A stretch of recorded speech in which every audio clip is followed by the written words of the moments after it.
YouTubers, today we are going to be making quill minnows.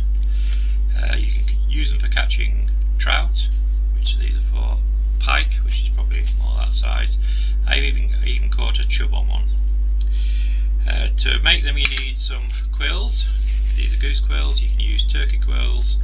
If you find you can use swan quills. You can quite often see them on the side of the canal. You also need a drinks can, some old electrical wire, as thin as you can, about that thickness actually, it's probably about best.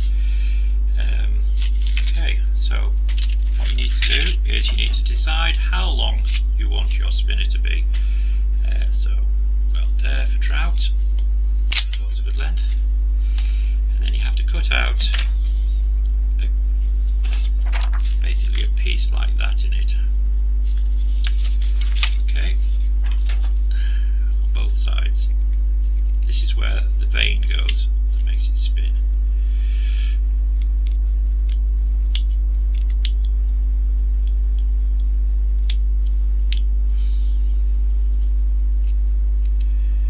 Very long, thin V.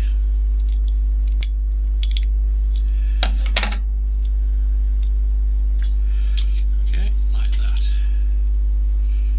And then just push the wire through so it makes a hole at the end.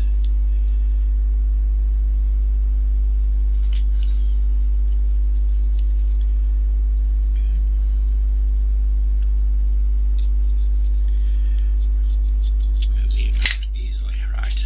Next, you need to make the vein, which basically wants to be that shape. So you get your can, shove a piece off it, cut yourself, strip.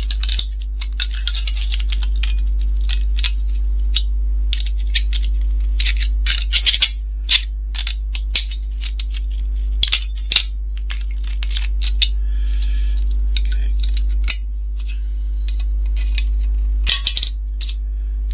Nice and shiny, so it makes a nice reflector in the water as well. Now you need to get the thing and judge the size. It needs a bit of trimming because it's not quite right to shape. Okay, peel a bit of metal up in a minute.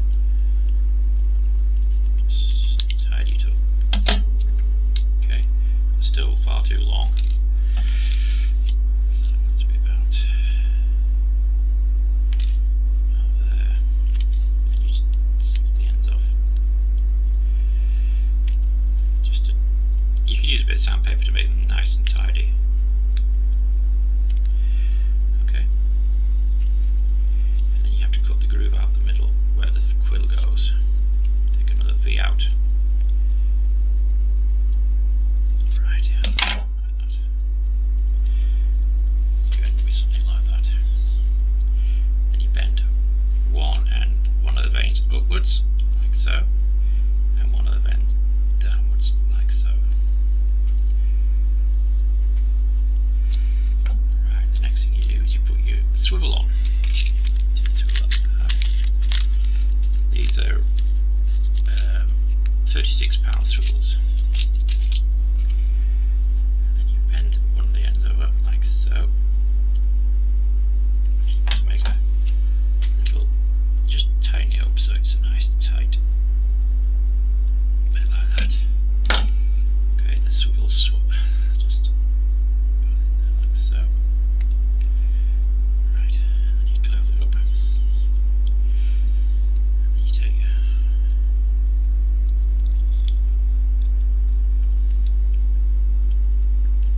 next thing you do is put some weight in. I've got some more shot here. You just drop these in. This is a bit fiddly.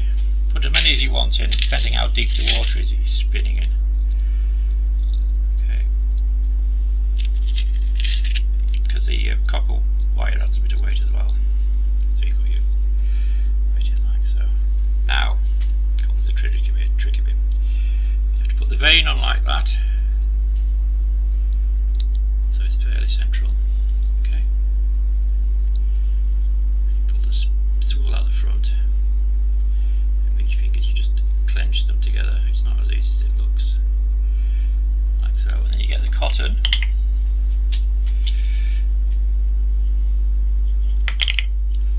And this is to hold the swivel in place and the vein in place at the same time. So you just hold it in one hand and wind it around with the other.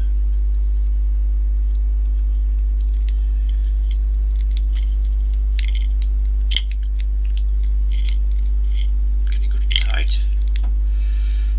And then you do a figure of 8 around the vein, so hold your knot in place. This is going to need a bit of movement around, it's not in the right position. Keep going round and round and round like this. Okay. And then you get the two ends, tie a knot in it. Just a bit of rattling.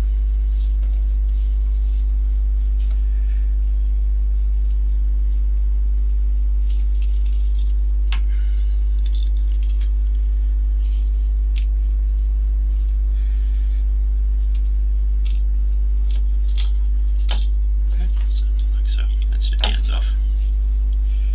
Make sure you don't snip the knot off because that's really annoying.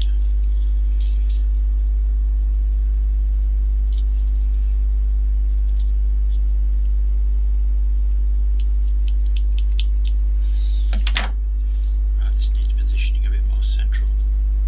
This vein. And that needs to go in a bit so that it's just a little bit sticking out. Alright. When it goes through the water, it spins.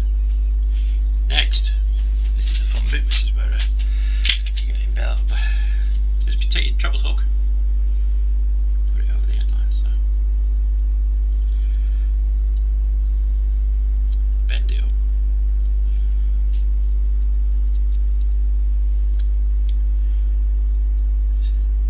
It's really tricky.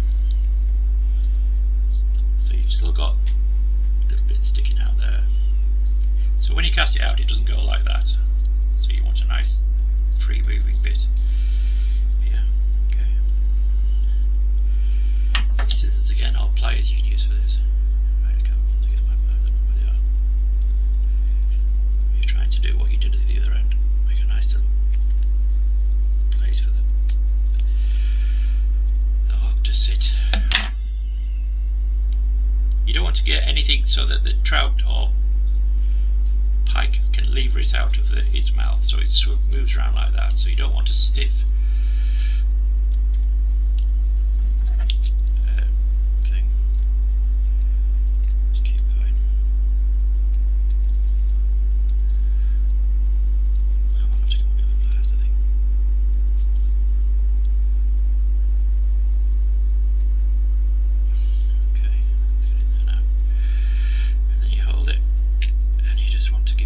Turn so the hook doesn't come out.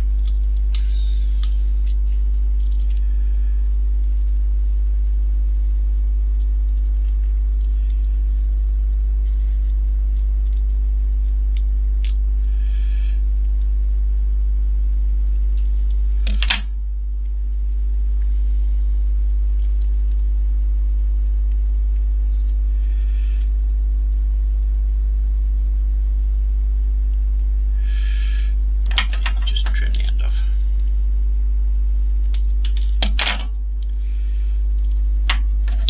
Just needs straightening up.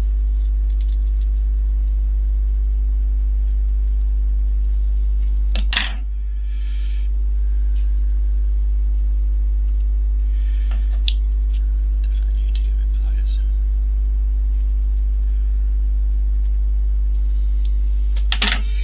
So basically you end up with a nice tidy thing like that.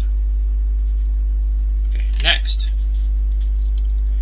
to straighten everything up, this is when you give it a quick go over with clear nail varnish, just to stop the cotton from coming undone.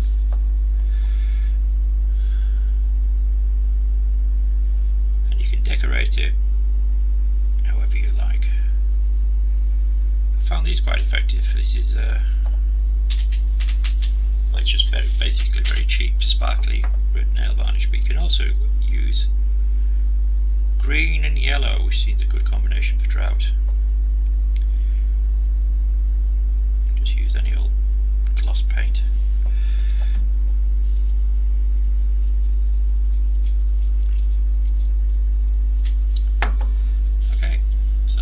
basic. This needs tidying up. I have to get my pliers to tidy that up. And there's your basic spinner.